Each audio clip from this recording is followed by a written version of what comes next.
네, 오늘 기대를 심으세요 라고 하는 제목으로 여러분들과 말씀을 나눕니다. 코로나가 길게 가네요. 저는 사실 중국에서 2003년도에 사스라고 하는 전염병을 한번 겪어봤습니다. 그래서 이 코로나가 처음 터졌을 때 6개월 정도면 되겠다, 미국이니까. 근데 제가 생각에 좀 오차가 있었습니다. 뭐냐면 미국이 이 개인 인권에 대한 그 보호를 많이 하다 보니까 어디를 갔느냐, 누구를 만났느냐, 뭐 이런 거를 검사를 안 하더라고요. 중국에서 사스가 터졌을 때는 그냥 뭐 사람 모여 있는 거 다 차단하고요. 대학 기숙사 같은 경우는 철조망으로 그냥 군대가 나와가지고 아예 그냥 둘러치니까 한 3개월 만에 사스가 사실은 잡혔고요. 대도시 몇 군데서 그렇게 증세들이 있고 많이 사람이 좀 죽긴 했습니다만 그렇게 길게 가지 않았었습니다. 그래서 제가 이번에 코로나도 이 미국 같은 경우 의료 수준이 높으니까 그렇게 믿었는데 이 미국이 그렇지 않았더라고요.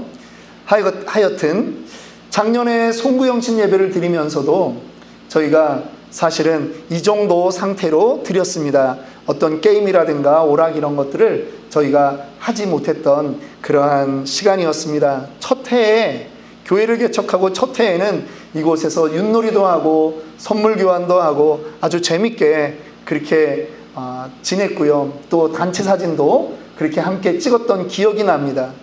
다시 그런 시절이 좀 와야 됩니다. 그런데 여전히 우리의 현실은 먹구름이 낀 것 같이 요즘 LA 지역에 느닷없는 그러한 폭우가 내렸던 것처럼 그렇게 맑은 날이 안 보입니다. 여러분, 교회의 입장에서 보자면 사실 사람들이요, 마켓은 가시더라고요. 마켓은 가야 되겠다. 먹고 살기 위한 그 물건들을 사야 되니까 마켓은 가는데 영적으로 살아야 되는데 영적인 생명을 공급하는 교회는 굳이 오려고 하지 않더라고요. 이 코로나로 인해서 교회도 위기를 겪습니다. 교회도 꿈꾸기 어려운 그러한 시간을 마주대하고 있는 것입니다. 그런데 저는 반대로 생각합니다. 여러분, 남들과 똑같으면 특별한 인생을 살아갈 수 없습니다. 우리에게 필요한 것은 남들이 가는 넓은 길이 아닙니다. 주님이 우리에게 말씀하시는 것은 좁은 길을 가라고 말씀하시는 것입니다. 그러면 이 코로나 시대에도 우리는 좀 다른 각도로 생각해야 된다고 하는 것이죠. 우리는 이 시간에 사실은 꿈을 심어야 하는 것입니다. 그 꿈을 다른 말로 말하면 기대라고 하는 단어를 사용할 수 있습니다. 올해 저희 교회의 표어가 이제 내년 우리 교회 표어가 기대하고 기도하며 기다리자라고 하는 그러한 표어로 정했습니다. 여러분, 꿈을 심으셔야 됩니다. 기대를 심으셔야 됩니다. 그런데 왜 그럴 수 있냐 하면 이 꿈을 주시는 분은 바로 하나님이시기 때문입니다. 꿈은 하나님이 우리에게 허락하셔야 이루어질 수 있는 것임을 믿으시기 바랍니다. 그런데 하나님이요, 꿈꾸는 거에 전문가십니다. 하나님에게 먼저 꿈이 있었다는 것을 여러분들 혹시 아십니까? 하나님은요, 인간에 대한 꿈이 있었습니다. 이 우주 만물에 대한 꿈이 있었습니다. 그분이 그 꿈을 현실화시키고 꿈을 창조하실 때 그 상황은 녹록하지 않았습니다. 혼돈과 공허와 어둠뿐이었습니다. 창세기는 우리에게 분명하게 말씀하고 있습니다. 땅이 혼돈하고 공허하며 흑암이 깊음 중에 있었다라고 말합니다. 그때 하나님께서는 꿈을 꾸셨고 그 상황 가운데 하나님은 천지를 창조하셨습니다. 아무 문제가 없는 사람, 편안한 사람은 제가 보니까 잘 꿈을 꾸지 않더라고요. 아니, 어쩌면 꿈을 꿀 필요가 없을지도 모릅니다. 그런데요, 꿈을 꾸는 사람은 어떤 사람인 줄 아십니까? 간절함이 있는 사람입니다. 저는 여러분들이 무엇인가 간절하기를 원합니다. 그런 여러분들, 그런 치노밸리 아름다운 교회 모든 성도들이 되기를 원합니다. 가난이든 아니면 마음의 고통이든 아니면 육신의 고통이든 그러한 상황에서 벗어나고자 하는 간절함이 있을 때 목표가 생기고 꿈이 생기는 것 아니겠습니까? 인류의 역사가 그랬습니다. 아주 유명한 역사학자입니다. 아놀드 토인비라고 하는 사람은 역사의 연구라고 하는 그 책에서 그는 이렇게 말했습니다. 인간의 역사는 도전과 응전의 역사다라고 말했습니다. 어떠한 도전이 있을 때 거기에 대해서 치고 나가는, 돌파하는 것이 바로 인류의 역사를 만들어 왔다라고 하는 것입니다. 저는 그 전형적인 도전과 응전의 그 나라 하나를 여러분들에게 소개하고 싶습니다. 그것은 다름 아닌 우리의 조국 대한민국입니다. 우리나라는 고조선 시대부터 수많은 전쟁을 겪어왔습니다. 저는 역사의 긴 얘기를 하고 싶지는 않습니다. 1950년부터만 얘기하겠습니다. 6.25 전쟁으로 대한민국에 남은 것이 없습니다. 그런데 지도자 한 사람이 나타나서 잘 살아보세라고 하는 구호를 계속 외치게 하는 것입니다. 사람들에게 노래를 부르게 하는 것입니다. 그거를 우리는 새마을 운동이라고 합니다. 반대했던 사람도 많습니다. 그런데요, 강제로 막 밀어붙이는 것입니다. 그러면서 방송을 보면 뉴스에 박정희 대통령이 나와서 맨날 하는 말이 있습니다. 대망의 80년대가 되면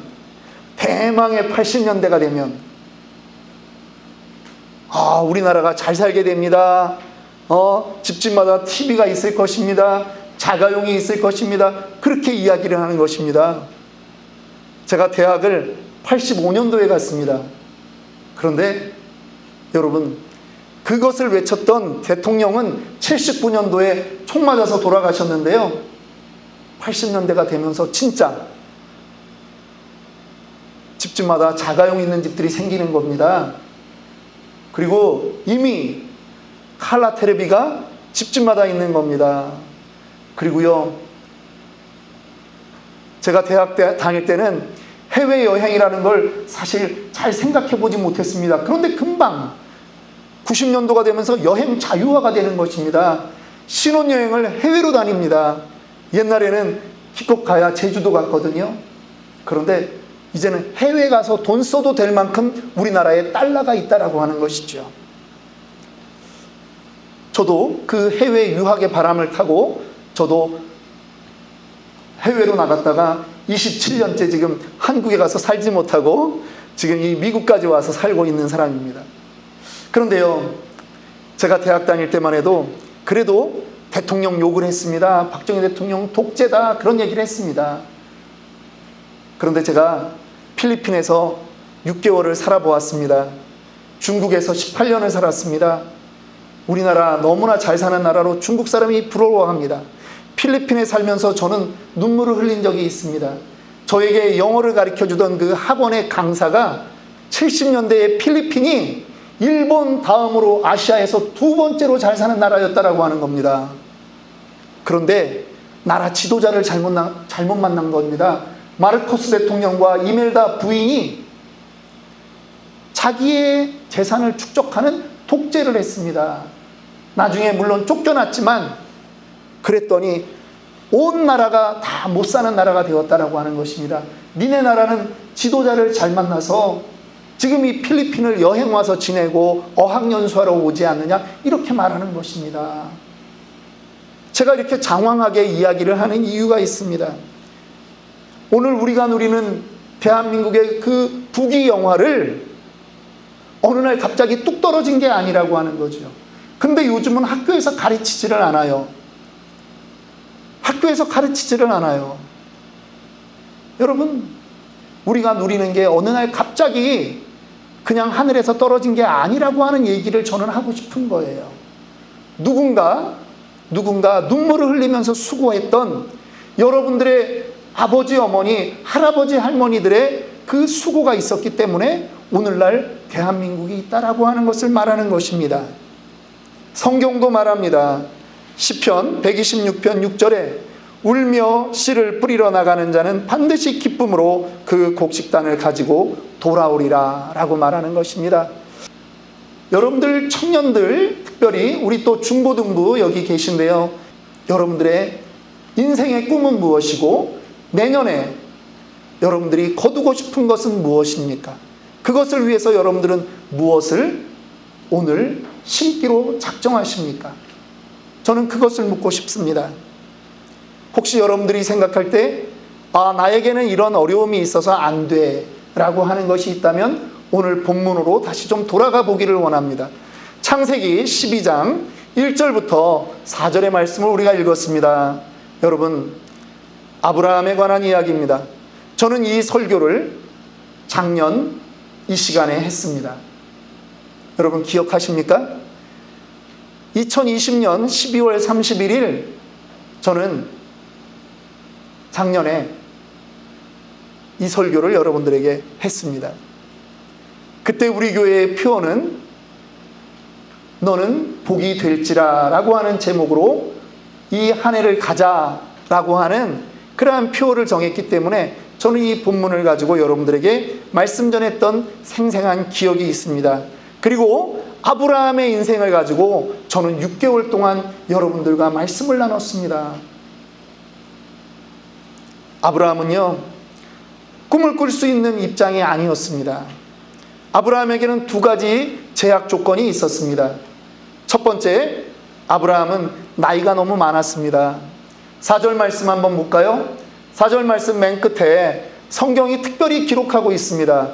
아브라함이 하란을 떠날 때 75세였더라. 이 자리에 계신 분들 중에 75세 되신 분들이 없어요. 그런데도 아브라함이 하나님의 그 약속을 붙들고 내가 살던 고향을 떠나서 지금 가나안으로 가는 그 모험을 하는 것입니다. 여러분들에게 꿈이 있다면 여러분들은 결코 늦은 나이가 아니라고 하는 것을 여러분들 기억하시기를 원합니다. 아브라함의 후손들이 그 아브라함의 도전 정신을 배웠습니다. 애굽에서 400년을 있었습니다. 노예 생활했습니다. 그리고 약 200만의 인구가 되어서 가나안으로 들어왔습니다. 그런데 갈렙이라고 하는 사람이 그 가나안에 들어왔을 때 모세를 찾아가 말합니다. 이 산지를 내게 주소서. 저 헤브론 땅, 저 산지를 나에게 주소서라고 말합니다. 그의 나이가 그 당시에 85세입니다. 그때 그 헤브론 산에는요, 철병거를 가진 그러한 민족들이 있었습니다. 그런데 그것을 점령하겠다고 85세의 이 노인 갈렙이 도전하는 것입니다. 여러분, 하나님이 모세를 불렀을 때 그의 나이가 몇 살인지 우린 잘 압니다. 80세입니다. 우리에게 나이는 핑계가 되지 않는다라고 하는 것입니다. 아브라함은요, 그 하나님의 약속을 붙들고 가는 것입니다. 그런데 아브라함에게 그 고향을 떠나기 어려운 두 번째 제약 조건이 있습니다. 그것은 무엇인지 아십니까? 바로 너로 큰 민족을 이루겠다라고 분명히 말씀하셨는데 2절 말씀 한번 읽겠습니다. 내가 너로 큰 민족을 이루고 내게 복을 주어 내 이름을 창대하게 하리니 너는 복이 될지라. 오늘 이렇게 하나님이 약속하셨는데요, 아브라함의 인생 가운데 하나님이 약속하신 그 아들은 아브라함이 기력이 있을 때, 힘이 있을 때 절대 얻지 못했다라고 하는 것입니다. 하나님이 아브라함에게 이삭을 주셨습니다. 몇 살에 주셨습니까? 100살입니다. 그동안 아브라함에게는요, 하나님의 저 약속이 마치 부도난 수표처럼 그렇게 느껴졌을 것입니다.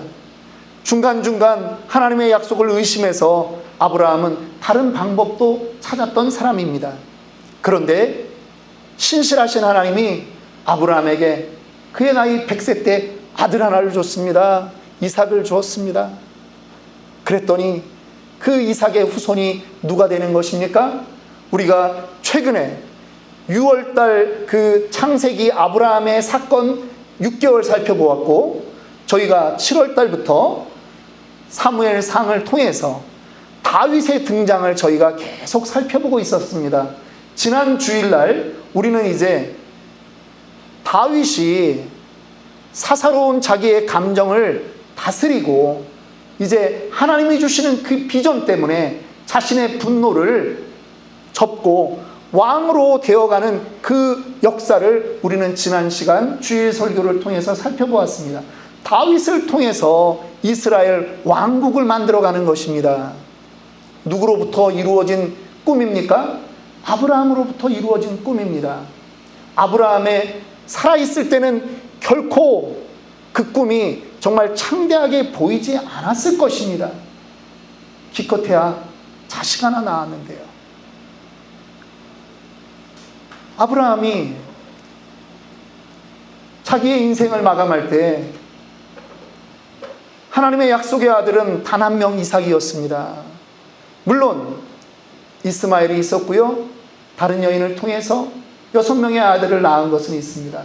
그런데 눈에 본 거는 그 자식들이 전부라고 하는 거죠. 그런데 아브라함은 그의 꿈을 접지 않았습니다. 저는 오늘 이제 2022년을 시작하는 우리 치노밸리 아름다운 교회 모든 성도님들과 함께 우리의 이 새로운 표어를 다시 한번 마음에 품자라고 권면하고 싶은 것입니다. 아브라함을 통해서 우리가 배워야 하는 것이 있다면 그는 너는 복이 될지라, 너는 복의 근원이 될지라 라고 하는 그 하나님의 약속의 말씀이 비록 내 눈에는 약속의 아들 하나밖에 없지만 민족을 이루시겠다라고 하는 그 하나님의 약속이 내 눈앞에서는 이루어지지 않았지만 이루어진 것처럼 믿는 그 믿음을 소유하고 아브라함이 죽었다라고 하는 것을 오늘 우리는 기억해야 된다라고 하는 것입니다. 사람들이요, 꿈을 갖지 못하는 것에는 이러한 한계가 있습니다. 내가 살아있는 동안에 뭔가를 이루어지는 걸 봐야 되지라고 하는 그 정도까지만 생각한다라고 하는 것입니다. 그런데 여러분, 아브라함이 도대체 그가 죽을 때 8명의 아들이 있었던 것이 무슨 대단한 민족을 이루었습니까? 아닙니다. 그런데 아브라함은 하나님의 약속을 붙잡은 것입니다. 너로 큰 민족을 이루겠다라고 하는 그 약속을 붙잡으니까 그는 실망하지 않고 하나님 앞에 평안하게 눈을 감을 수 있었던 것입니다. 아브라함은 자기의 꿈이 나의 인생, 내 당대에 끝날 것이다 라고 생각하지 않았다라고 하는 것입니다. 하나님이 이루어주는 꿈은 내 자자손손을 통해서 하나님은 반드시 이루어 가실 것이다. 나의 가문을 통해서 그리스도를 이 땅에 보낼 것이다 라고 하는 것을 아브라함은 믿었다라고 하는 것입니다. 그러므로 꿈은 우리에게 불가능을 가능케 하는 것입니다. 현실로 보면 불가능할 것 같습니다. 그러니까 기도도 안 합니다. 사람들이요, 꿈이 있는 사람은 기도합니다. 그런데 꿈이 없는 사람은 기도하지 않습니다. 왜? 꿈이 없으니까. 그냥 나에게는 뭐만 있냐? 뭐만 있는지 아세요? 아, 되었으면 좋겠다 하는 소망만 있는 거예요. 비전은 없어요. 제가 예전에 사업할 때 얘기를 잠깐 합니다. 제 사무실에 어떤 책에서 읽었던 한 구절인데 그 구절을 읽으면서 갑자기 제 머리에 진짜 경련이 일어나는 것 같은 그러한 자극이 있었습니다. 무슨 말이냐 하면 성공하는 사람은 비전이 있고 평범한 사람은 소망만 있다라고 하는 말이었습니다. 지금은 어떤 책에서 읽었는지도 기억이 안 납니다. 그런데 제가 그 구절을 읽고 그 당시에 제가 나는 성공해야지 하는 그 갈망이 있었거든요. 그래서 그거를 출력을 해놨습니다. 그리고 액자를 만들었습니다. 그리고 제 사무실에 큼직하게 붙여놨습니다. 아침마다 저는 그 사무실에 들어가면서 나의 비전이 있지. 내가 함부로 살면 안 되지. 그 생각을 하는 것입니다. 그냥 대충 소망, 뭔가 되었으면 좋겠는데 그 정도가 아니라는 것입니다. 날마다 생각하는 그 비전이 있었습니다. 여러분, 비전이 있으면요, 기도하게 됩니다. 저는 내년에 여러분들이 그 기대를 심으시고 그 기대를 가지고 기도하는 우리 치노밸리 아름다운 교회 성도들이 되기를 주님의 이름으로 축원합니다. 기도하면 하나님이 들으십니다. 하나님이 이루십니다. 우리 교회는요, 어떤 교회입니까? 기적을 체험한 교회입니다. 여러분 인정하십니까? 제가 구구절절히 제 입으로 다 설명하지 않겠습니다. 그런데 우리 교회는 기적을 이미 체험한 교회라고 하는 것입니다. 그러면 우리는 이미 하나님의 손길이 지금 이곳에 와 있구나, 이거를 보셔야 돼요. 그리고 바로 우리는 무릎 꿇고 기도하셔야 돼요. 하나님이 들으시는데, 하나님이 두 눈을 시퍼렇게 뜨고 이곳에서 내 백성이 기도하는 그 기도에 내가 응답하겠다, 그리고 내가 지금까지 신실하게 응답해 왔다라고 하는 것을 우리가 증인인데, 여러분 어떻게 기도하지 않을 수가 있겠습니까? 혹시 여러분들이 기도했는데 아직까지 기도가 응답되지 않았다고요? 여러분 기다리십시오. 기도의 줄을 놓지 마십시오. 저는 여러분들이 이곳에서 나와서 하는 그 기도가 정말 하나님이 그렇게 기다리던 기도였다라고 하는 것이죠. 성경에는요, 수도 없는 그 기도의 응답을 기록하고 있는 것 여러분들 아실 것입니다. 그러면 우리는 성경을 우리는 믿는 사람인데 우리는 기도해야지요. 그리고 여러분들 기다리십시오.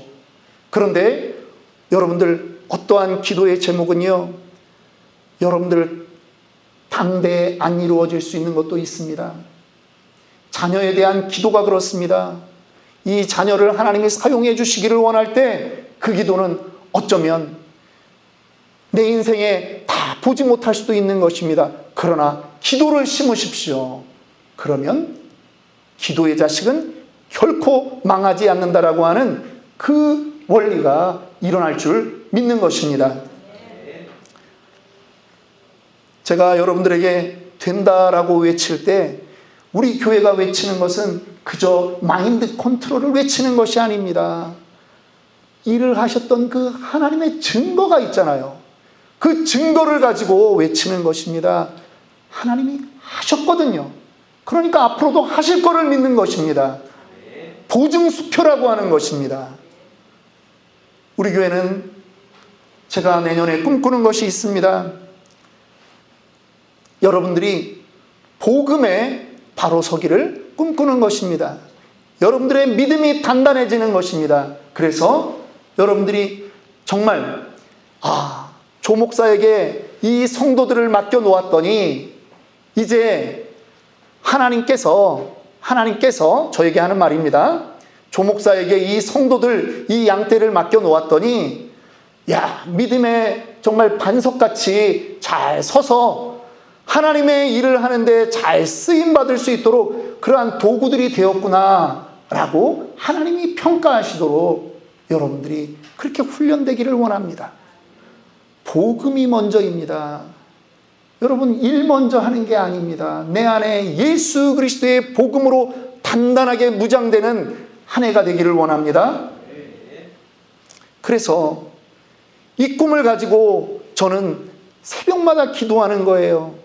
여러 성도님들의 이름을 불러가면서 기도할 때 제가 그냥 여러분들 이 세상에서 잘 먹고 잘 살기를 원해서 제가 기도하는 게 아닙니다. 물론 여러분들의 문제가 해결될 것을 위해서 기도하지만 여러분들이 하나님의 제목으로 우뚝 서기를 위해서 계속 기도하고 있다라고 하는 것입니다. 저도 오늘 여러분들에게 약속합니다. 여러분, 저도 여러분들의 이름을 불러가며 기도하겠습니다. 여러분 믿음의 굳건히 쓰는 그러한 치노밸리 아름다운 교회 성도들이 되시기를 주님의 이름으로 축원합니다. 이 정도 아멘 소리라면 제가 기도를 못 하겠습니다. 우리 집에 있는 분들이나 이곳에 있는 분들이나 한번 자기가 낼 수 있는 가장 큰 소리로 아멘 한번 합시다. 시작! 아멘!